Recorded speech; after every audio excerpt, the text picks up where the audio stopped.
Friends, welcome आपके अपने channel real जायका में।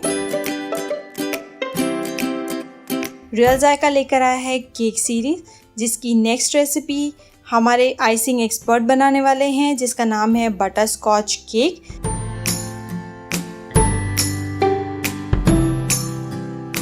इसमें जो बटरस्कॉच के क्रशेस यूज़ किए हैं वो भी होममेड है।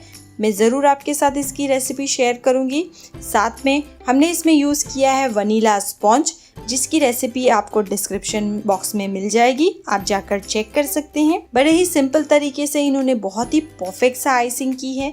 इसे देखने के लिए आपको इस वीडियो में अंत तक बने रहना पड़ेगा। अगर आपने मेरा चैनल अभी तक सब्सक्राइब नहीं किया है या आप मेरे चैनल में नए हैं तो रियल जायका को सब्सक्राइब कीजिए। तो चलो देखते हैं इस आसान से बटरस्कॉच केक की रेसिपी।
अगर आपको ये बटरस्कॉच केक की रेसिपी अच्छी लगी हो तो इस वीडियो को लाइक करना ना भूलें, अपने फ्रेंड्स और फैमिली के साथ शेयर करें। और अगर आप और भी केक रेसिपीज देखना चाहते हैं तो हमारे चैनल में ज़रूर केक रेसिपीज चेकआउट करें। बहुत सारे केक्स हमने आप लोगों के साथ शेयर किए हैं। और भी केक रेसिपीज हमारे चैनल पे आने वाली है। अगर आप वो मिस नहीं करना चाहते तो हमारे साथ बने रहिए।